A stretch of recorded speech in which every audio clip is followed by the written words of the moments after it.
જય સોમનાથ. લેખક કનૈયાલાલ મુનશી. પ્રકરણ 2. નૃત્યાંજલિ. બહાર દીપમાળો પર 1000 દીવા સળગ્યા. પરકોટ પર ચોમેર દીપાવલી ઝગમગી રહી. ભગવાન સોમનાથની આરતીનો વખત થયો એટલે સભામંડપમાં લોકોની ઠઠ જામી. સભામંડપના સ્તંભ સમૂહમાં સોનેરસી દીપીઓ પર બત્તીઓ સળગી. છત પર, થાંભલાઓ પર ત્રિપુરારીના પરાક્રમો ચિતરાયા હતા. તે જાણે સજીવન થયા હોય એવા દેખાવા લાગ્યા. છતાં 4 થાંભલાઓ વચ્ચે સોનાની સાંકળે લટકતા ઘંટોના નાદ વધારે ને વધારે સંભળાવા લાગ્યા. લોકોની જેમ ભીડ વધતી ચાલી તેમ જય સોમનાથની ઘોષણાઓ વધવા લાગી. ગર્ભગૃહની છતમાંથી લટકતા રત્નજડિત દીપકોમાં દીવાઓ બળતા અને વચ્ચે છાતી સમાણું ઊંચું પુષ્પ ને બીલીપત્રોના ઢગમાં છુપાયેલું સોમનાથનું લિંગ કૈલાસનો ભાસ કરાવતું. તેની ઉપર મોટી સોનાની જળધારીમાંથી પાણી પડતું. 4 વેદ વિદ્યામાં નિષ્ણાત શ્રોત્રીઓ પુરુષ સૂક્તના પાઠ વડે મહાશિવ પૂજા કરી રહ્યા હતા. એકદમ નગારાખાનામાં નગારાને શરણાઈઓ વાગી અને લોકોમાં ધક્કામુક્કી શરૂ થઈ. 15 અલમસ્ત બાવાઓ આવ્યા અને જગ્યા કરવા લાગ્યા. લોકો ઝપાટાબંધ ખસી ગયા અને ગર્ભદ્વારની સામે જગ્યા થઈ ગઈ. એક બાવાએ પ્રતાપી શંખ ફૂંકવા માંડ્યો અને તેનો પ્રચંડ ઘોષ ચારે તરફ થઈ રહ્યો. લોકો મૂંગા થઈ ગયા અને એકી નજરે સભામંડપના પગથિયા તરફ જોઈ રહ્યા. પહેલા એક વૃદ્ધ આવ્યા, ઊંચા, 60 વર્ષના, ગૌરવર્ણા. એમણે વ્યાઘ્રચમ્ર પહેર્યું હતું અને આખે શરીરે ભભૂતિ ચોળી હતી. એમની અડધી ધોળી થયેલી દાઢીની એમણે ગાંઠ મારી હતી. એમની ડાબી ખાંદે બીજની ચંદ્રકળા જેવી જનોઈ લટકતી હતી. એમને આવતા જોઈ ઘણા હાથ જોડી ઊભા રહ્યા, ઘણા પગે પડ્યા, કેટલાકે સાષ્ટાંગ દંડવત કર્યા. જય સર્વજ્ઞ ચારે તરફ ઉચ્ચારાઈ રહ્યું. આ વૃદ્ધના લલાટ પર ત્રિકાળ જ્ઞાનનો પ્રકાશ પડતો હતો. એમની આંખો નિર્મળ, ગંભીર, સદ્ભાવનાશીલ હતી. એમની દ્રષ્ટિ જાગતા જગતથી દૂર કોઈ તેજોબિંદુને શોધતી હોય તેમ ભમ્યા કરતી. શંભુની સેવા અને પાશુપત મતના વિજય અર્થે સેવેલા જીવનના સંસ્કારો ગંગ સર્વજ્ઞે ડગલે ડગલે નીંગળતા. 27 વર્ષ પર એ મઠાધિપતિ થયા ત્યારે પાશુપત આમાન્યની કીર્તિ અસ્ત થવા આવી હતી. આજે દેશ દેશના પંડિતો અને રાજાઓ એમનો પડતો બોલ ઝીલવા તત્પર રહેતા. એમની એકનિષ્ઠ સેવાથી આખા ભારતખંડમાં સોમનાથની આણ ફરતી. સર્વજ્ઞની પાછળ 3 જણ આવ્યા. એક સર્વજ્ઞનો પટ્ટશિષ્ય શિવરાશિ હતો. ગુરુના જેવો જ પહેરવેશ તેણે પહેર્યો હતો ખરો, પણ તેના મુખ પર વિદ્યા કરતાં વ્યાવહારિકતા વધારે સ્પષ્ટ દેખાતી. એની સાથે આવતો પુરુષ કદાવરને જબરો લાગતો. મશાલોના તેજ શ્યામલ ચહેરાને તાંબાની જેમ ચમકાવી એની મોટી કાળી આંખોમાંથી પાછા વળતા. એના મુખ પર, એની આંખોમાં, એના આખા વ્યક્તિત્વમાં કંઈ સરળતા, કંઈ નિડરતા, કંઈ વિશ્વસનીયતા એવા હતા કે જગતની પાસે વહાલનું દાન લેવાએ જન્મ્યો હોય એમ લાગતું. તે થાકેલો દેખાવા છતાં તેની ચાલવાની રીતથી તે કોઈ રાજવી જેવો લાગતો હતો. અને આ છાપેને માથે બાંધેલો મોટો સાફો, કેડે લટકાવેલી લાંબી તલવાર અને ખભે ભરાવેલું મોટું ધનુષ વધારે સ્પષ્ટ કરતા હતા. થાકેલો છતાં તરાપ મારવા તત્પર એવા કેસરીનો ખ્યાલ એને જોઈને આવતો. એની સાથે આવતો ત્રીજો પુરુષ વિધિએ બીજાથી તદ્દન જુદો ઘેડો હતો. એ શરીરે નાનો પણ છટાદાર હતો. એનું ગૌરવર્ણું સુવાળું મુખ, તેજસ્વી ને ચંચળ આંખો, નાની ને ઘાટીલી આંગળીઓ તે કોઈ સુખભાગી શ્રીમંતનો લાડકવાયો હોય એમ દેખાડી આપતા. એને જોઈ પહેલાં એને કોઈ બાળક ધારે, પણ એના બીડેલા હોઠની અડગ રેખાઓ એના મુખને એવું પ્રતાપી કરી દેતી કે એને બાળક ધારનાર તરત જ પોતે ધૃષ્ટતા કરવા માટે થરથર કાપતો. એણે પણ કેડે તલવાર બાંધી હતી, પણ નિરર્થક શસ્ત્રોનો ભાર વહેવાનો એને શોખ નહોતો લાગતો. સર્વજ્ઞ નમઃ શિવાયના સત્કારનો શિવાય નમઃ એવો ઉત્તર આપતા. હાથ લાંબા કરી આશીર્વાદ દેતા ગર્ભદ્વારની પાસે આવ્યા.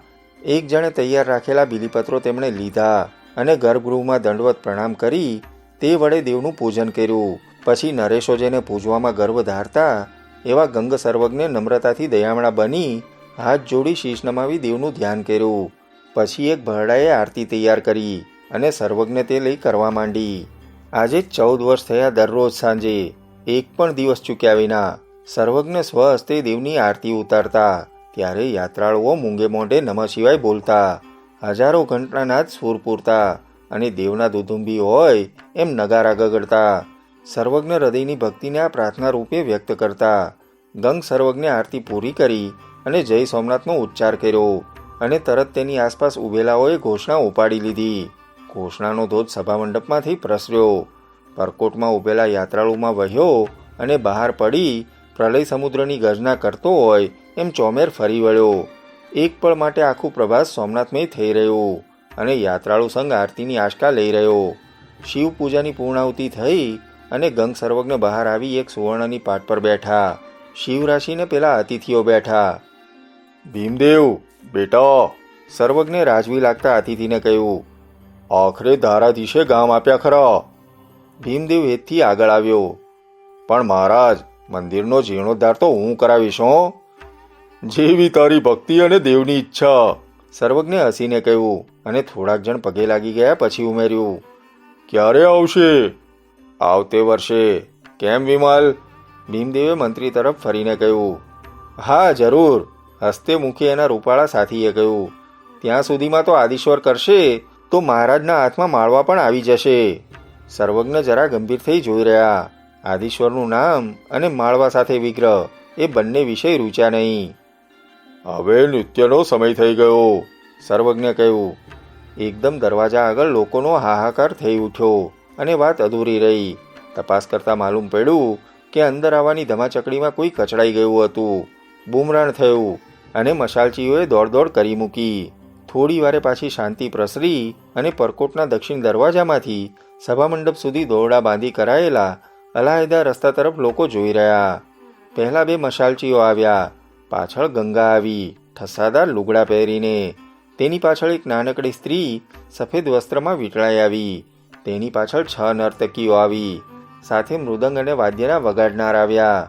આ બધા સભામંડપની વચ્ચે આવ્યા અને મહાદેવને ભોંય પડી નમસ્કાર કરી રહ્યા.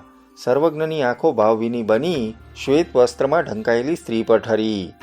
આજે નવી નર્તકી નૃત્ય કરવાની હશે, ભીમદેવે શિવરાશિને ધીમેથી પૂછ્યું અને તેણે ડોકાવતી આ કહી. કોણ છે? નામ શું? વિમલ મંત્રીને રસ પડ્યો. શિવરાશિએ મૂંગારી જવાબ દેવાની ના પાડી અને ગંગાએ દેવનું કીર્તિગાન આરંભ્યું.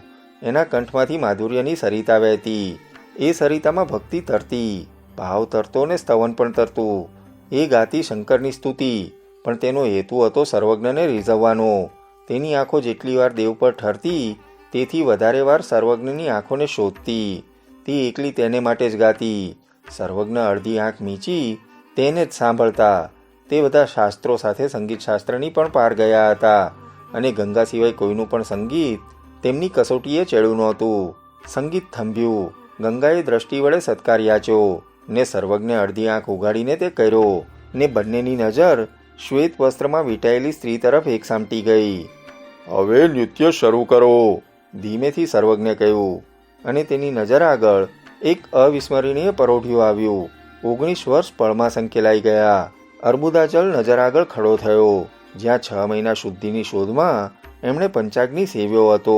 ત્યાંથી પાછા આવતા દેવની સેવા અને ભક્તોને શિષ્યોના સહવાસમાં તેમને જે અદ્ભુત ઉત્સાહનો અનુભવ થયો હતો તેનું સ્મરણ થયું.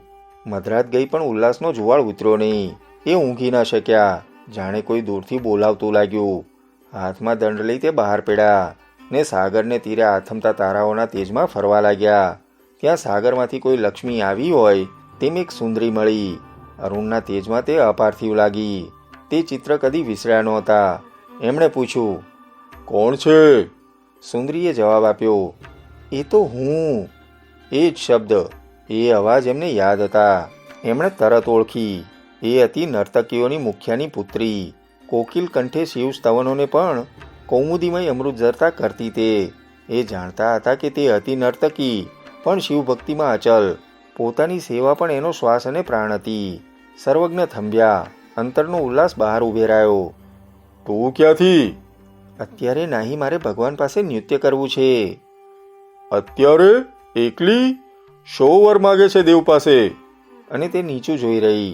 19 વર્ષે પણ એ દર્શન તે ભૂલ્યા નહોતા.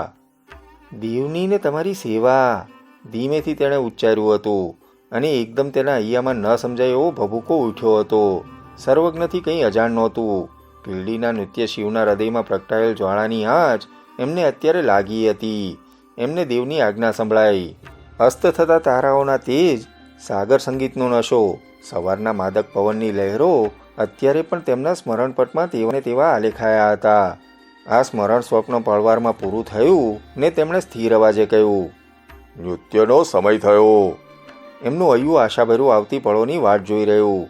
નાનકડી ચોલા શ્વેત પરિધાને વસ્ત્રાભૂષણ ઢાંકી નીચું મોકરી બેઠી હતી. એનું હૃદય કદી ધબક્યું ન હતું એવા જોરથી ધબકતું હતું અને એના કાનમાં ગુંગળાવનારો નાદ થતો હતો. તેણે સર્વજ્ઞનો અવાજ સાંભળ્યો. માને ઊઠ કહેતા સાંભળી ને થરથરતા પગે તે ઉઠી. કેમ પગ ઉપડશે? નૃત્યને અભિનયનો એકે પ્રકાર તેને યાદ નહોતો. કેમ નૃત્ય થશે? આંખો અગાડી પડદો આવ્યો હતો, પણ તેના હૈયાને તળિયે શ્રદ્ધા હતી. તેના સોમનાથે તેને કદી છોડી નહોતી અને એ તો અત્યારે સામે હતા. તેણે લિંગ સામે જોયું. ત્યાં હતા હાજરાજુર તેના દેવ, તેના પ્રાણ, તેના નાથ. તે પ્રણિપાત કરી રહી. ગંગાનો શબ્દ સંભળાયો, સર્વજ્ઞને પગે લાગજે. જરૂર. તેના પગમાં જોર આવ્યું. તે ગઈ અને સર્વજ્ઞને પગે લાગી. મઠાધિપતિ હસ્યા ને આશીર્વાદ આપ્યો ને અસ્ત થતા તારાઓ, ઘૂઘવતો સાગર ને પરોઢિયાની લહેરો પળવારમાં સ્મરણ પર ફરી વળ્યા. ચૌલા ઉઠી. સર્વજ્ઞની પાસે બેઠેલા શિવરાશિને તેણે જોયા. પાસે બેઠેલા બે અપરિચિત યુવકોની રસભરી આંખો પોતાને ટગર ટગર જોતા ભાળી અને પછી ખસી, કૂદી અને સભામંડપની વચ્ચે રત્નજડિત દીપાવલીઓના કૌમુદી મનોહર પ્રકાશમાં ઉપરનું વસ્ત્ર સેરવી દઈ તેના પડેલા ઢગ વચ્ચે શ્વેત કમળમાં ઉદ્ભવેલી નારાયણી સરખી તે ઊભી. પ્રેક્ષક સમૂહ મુગ્ધને અબોલ જોઈ રહ્યો. કોમળ કદળી સમા નૂપુરે શોભતા પગ પર સોનેરી જરીના ગાંઠ બાંધેલા ચણિયામાં ચમકતી મેખલામાંથી કોઈ સુંદર મંદિરના અદ્ભુત શિખરે નીકળે તેમ. નાજુક કમર, ગૌરવર્ણ પેટ, હીરાથી ઝગઝગતું અણદેખાતું સ્તનમંડળ, આછી ભૂરી નસોની રેખાઓમાંથી શોભતી ડોક. બાળકસુ સુવાળું મનોહર મુખ નીકળ્યા. એના મુખમાં પાર્થિવ સુંદરીની અપૂર્વ રેખાઓ નહોતી, દેવીઓની ભવ્યતા નહોતી, નાની બાલિકાની માત્ર સુકુમારતા નહોતી. એ તો કોઈ સુભગ સ્વપ્નમાં પલકવાર જ નિહાળેલું નવ મંજરીઓનું ગળ્યું મધુર નિર્દોષતાના સત્ય સરખું બાલ વસંતનું મુખ હતું. પણ ચોલાને એના રૂપનું જરાય ભાન નહોતું. આસપાસ મેદની હતી કે નહીં તેની પણ તેને સ્પષ્ટ ખબર ન હતી. તેની આંખો તો ઠરી હતી, દૂર, એના સોમનાથના લિંગ પર, જેને રીઝવવા આટલા વર્ષો એણે એકાગ્રચિત્તે તપસ્યા કરી હતી, તે એના જીવનહાર પર. હા, ભોળા શંભુ એની વાટ જોતા હતા. એનું નૃત્ય જોવા અધીરા બન્યા હતા. એને શાબાશી આપવા તત્પર હતા. તરત એના પગમાં ચેતન આવ્યું. ઝાંઝરને અવિરત ઝમકારે વેગે સરતી સરિતાની માફક તે સીધી ગર્ભદ્વાર સુધી આવી ને મૃદંગનો ઠેકો શરૂ થયો. ચોલાની નસોમાં રુધિરે વેગ પકડ્યો. એ ચોલા નહોતી, પર્વતકન્યા હતી. આ સોમનાથનું મંદિર ન હતું, નાગાધિરાજ હિમાલય હતો. આ લિંગ નહોતું, તપસ્યામાં નિશ્ચલ એવા એના પ્રાણ હતા. પાર્વતી રૂપે તે પૂજા કરી રહી. તેના પગ, તેના હાથ, તેની કેડ, તેની ડોક પૂજા કરતી પાર્વતીનો ભાવ બતાવી રહ્યા. એના મુખ પર ઘેલી ભોળી પૂજારીણીનો ભાવ હતો. એની આંખો આતુર, વિહ્વળ ને ભક્તિવિની હતી. તેણે ઊભા રહીને, બેસીને, નમીને પૂજન કર્યું. હાથના અભિનય વડે એણે અક્ષતચંદન નાખ્યા. બબ્બે હાથે પુષ્પ ચડાવ્યા. તેના આખા અંગ મરોડથી શંભુને રીઝવવાનો તલસાટ નીકળી રહ્યો. પૂજારીણી થાકી, પગ શિથિલ થયા, હાથોમાં શિથિલતા દેખાઈ, મુખ પર ખિન્નતા આવી, સંગીત મંદ થયું, તાલનો ઠેકો ધીમો પડ્યો. એના મુખ પર ધીમે ધીમે ઉત્સાહ અદૃશ્ય થયો. દયામણાપણું આવતું ગયું. આંખો નિરાશાભરી થવા લાગી. ચોલા અભિનય નહોતી કરતી. પાર્વતીએ તપ કર્યું હતું તેવું જ તેણે કર્યું અને હવે તે શંભુને રીઝવવા બેઠી હતી. ને ન રીઝે તો અંતરના ભાવે તેના નૃત્યને સ્વાનુભાવલંબી કરી મૂક્યું. તરત તેનો ભાવ બદલાયો. કામદેવને તેણે આવતો જોયો. તેના મુખ પર હોશ આવી. અભિનયોમાં ચેતન આવ્યું. પગના ઠેકા ધીમા પણ આશાભર્યા થયા. ધીમે ધીમે સરતા પગો આશાભર્યા તાલે નરતી રહ્યા. તે આશાભરી ચમકી. તેનું અડધું અંગ વાંકું વળ્યું. તેના વિહવળ નયનો જોઈ રહ્યા ને ધીમે ધીમે તે પાછી ફરી. કામદેવનું શર શંભુને વાગ્યું ને કોડ ભરી.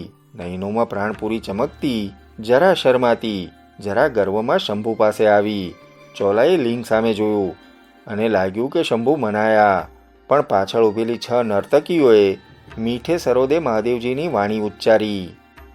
કિમ સુખમ શશાંકશ્ચ किं नेत्रे चोत्पले च किं भ्रुकुट्यो धनुषी चं ते कन्दर्पस्य महात्मनः अधर किं च बिम्बं किं नाशाशुकचञ्चुका किं स्वर कोकिलालापः किं मध्ये चाथ वेदिका। શ્લોકનો અર્થ: આ શું મુખ છે કે ચંદ્ર? આ શું નેત્ર છે કે કમળ? આ શું મહાત્મા કામદેવનું ધનુષ્ય છે કે ભ્રુકુટી? આ શું અધર છે કે બિંબ? આ શું નાસિકા છે કે પોપટની ચાંચ? આ શું સ્વર છે કે કોકિલાનો આલાપ? આ શું મધ્ય છે કે વેદિક? પાર્વતી વીર વિવળ પણ ખેંચાતી ને શરમાતી પાછી હટી. નિતમ વારા ફરતી વિજયની મસ્તી દાખવવા લાગ્યા. મંદ હાસ્ય અને સંસંભ્રમ મુખે ઉપરણાથી સ્તનમંડળને સંતાડતી ધીમે સંકોડાતે પગે ગર્વમાં ઠમકતા પાછા પગલા ભરતી તે પાછી હટી. તે ફરી ચમકી, ગભરાઈને થંભી.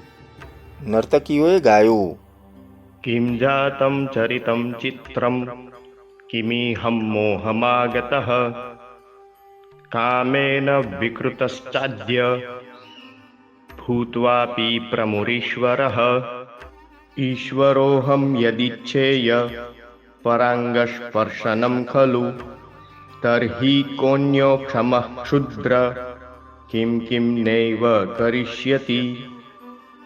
શ્લોકનો અર્થ: ઈશ્વર અને પ્રભુ હોવા છતાં કામાંધ બની આજે શું મારું વર્તન વિચિત્ર બન્યું છે, અને શું મોહને વશ થયો છું?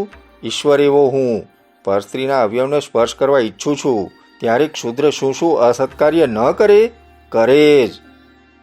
સર્વજ્ઞથી ન રહેવાયું તે તેમણે પાછળથી ટૂંક ઉચ્ચારી. एवं वैराग्यमासाद्य पयङ्कोत्सारणं च तत् वारयामास सर्वात्मा परेशः किं पतेदिह। શ્લોકનો અર્થ: એ રીતે વિવેકને પ્રાપ્ત થઈ સર્વાત્મા શંકરે દ્રઢ એવું કટિબંધન રચ્યું, કેમ કે ઈશ્વર શું મોહમાં પડે? પડે જ નહીં. અને ચોલાનું શરીર કંપાયમાન થયું, તેના ઘૂઘરામાં ગભરાટ આવ્યો, ભયભીત તે અંગે અંગથી કાંપવા લાગી.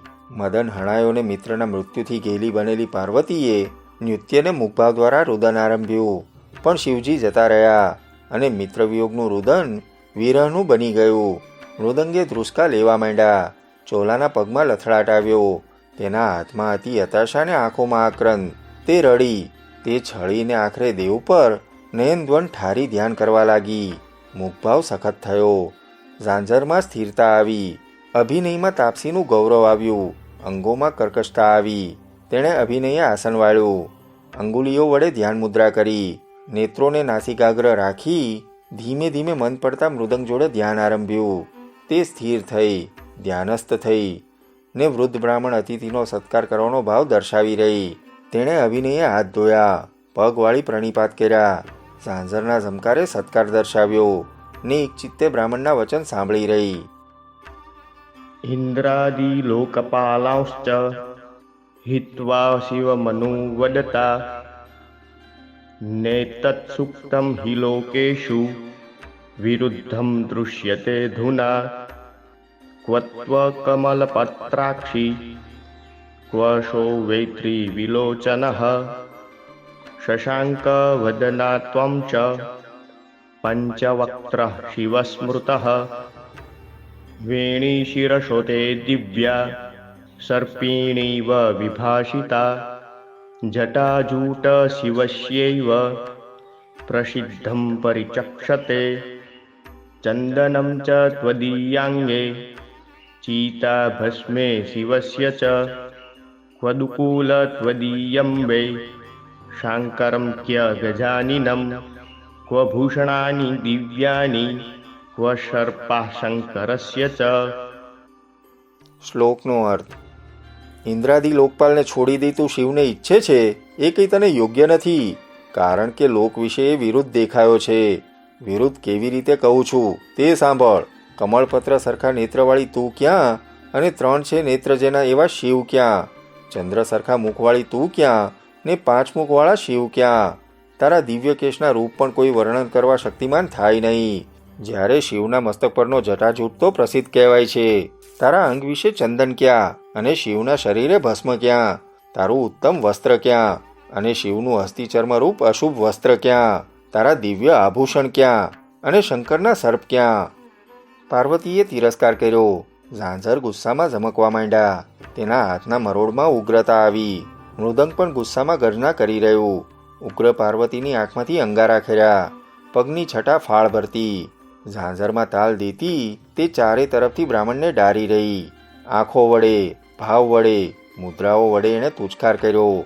મોઢું ચડાવી તે વાંકી ફરી ને ચોલા એકદમ બદલાઈ ગઈ. પ્રચ્છન્નવેશી શિવજી બ્રાહ્મણ મટી પોતાને ખરે સ્વરૂપે પ્રગટ થયા. મૃદુંગમાં વાદળનો ગડગડાટ સંભળાયો. વાદ્યો અટક્યા. ચોલાની આંખે પણ લિંગમાંથી શિવજી પ્રગટ થતા દેખાયા. નૃત્ય કરતા તેની રગોમાં ઉલ્લાસ વધતો જતો હતો. તેના હૈયામાં અકથ્ય ઉત્સાહના પૂર આવતા હતા. ગતિને નાદની ઉછળતી સરિતામાં તણાતા તેની કલ્પના આગળ સાક્ષાત શંભુ આવીને ઊભા. એના જીવનહાર. તે બધું ભૂલી ગઈ. જીવનનું લક્ષ્ય સાંપડ્યું હતું એટલી તેને ખાતરી રહી. તેણે નૃત્યને અભિનયના શાસ્ત્રો વિસારી દીધા. તેનું નાક ફાટવા લાગ્યું. પ્રેમ ઘેલછાથી તેની આંખો વ્યાકુળને વિશાળ થઈ ગઈ. પ્રણય વિહ્વળ પાર્વતીને સરજતા તે પ્રણય વિહ્વળ બની ગઈ. પગ નાચતા નહોતા પણ ભૂમિને સ્પર્શ્યા વિના ઉડતા હતા. હાથ છટાભેર મરડાતા નહોતા પણ સખત પવનમાં વળતી, ડોલતી, ગૂંચવાતી વેલીઓ બની રહ્યા હતા. તેનું મુખ પ્રણયના સારસમૂહ અલગ ત્રીજે લખલખતું. તેણે ઉલ્લાસમાં પ્રદક્ષિણા કરી. વૃષભને કોટે વળગાડ્યો. શંભુથી આલિંગાયેલી તે રૂનમાલથી રમી રહી. તે આલિંગનથી દબાઈ ગઈ. ચુંબનથી શરમાઈ ગઈ. તે નૃત્ય કરવા લાગી. વધતા વેગથી મૃદંગનો ઠેકો ને ઝાંઝરનો છમકાર ધબકતા હૈયા સાથે સાથ આપી રહ્યો. ચોલાએ સંયમ છોડ્યો. નૃત્ય પ્રણય કાવ્ય બની ગયું. ચુંબિત મૃદિત આનંદની અવધિ અનુભવતી તે ધરણીએ ઢળી. વાદને મૃદંગ એકદમ અટકી પડ્યા. મેદની ચિત્રવત બની ગઈ. સર્વજ્ઞ સ્વસ્થ થયા ને આંખે આવેલું ગરવાશોલું છું. પછી આજે 27 વર્ષમાં કોઈએ કદી ન જોયેલું એવું મહાધિપતિને કરતા બધાએ જોયું. તે બેઠા હતા ત્યાંથી ઉઠ્યા. ઝપાટાબંધ ચોલા પડી હતી ત્યાં ગયા અને તેને ઊંચકી લીધી. ચોલા એની પુત્રી હતી. દેવાજ્ઞાથી એને કેમ સાંપડી હતી તે આજે સમજાયું. એ છોકરીને ગર્ભદ્વાર આગળ લઈ ગયા અને ગદગદ કંઠે કહ્યું, દેવાધિદેવ, આ છોકરીનો સ્વીકાર કરો. દેવ, જ્યાં સુધી ચોલા જીવશે ત્યાં સુધી શિવરાત્રિએ એ જ આપના સમક્ષ નૃત્ય કરશે. ભેટ ધરતા હોય તેમ સર્વજ્ઞ ચોલાને સોમનાથ આગળ મૂકી. ચોલાના જીવનની પરમપળ પ્રાપ્ત થઈ. જટાધારી પિનાક પાણી તો તેની નજર આગળથી ખસ્યા જ નહોતા. તમારી આ ભવે ભવો ભવ તે બબડી ને બેભાન થઈ ગઈ.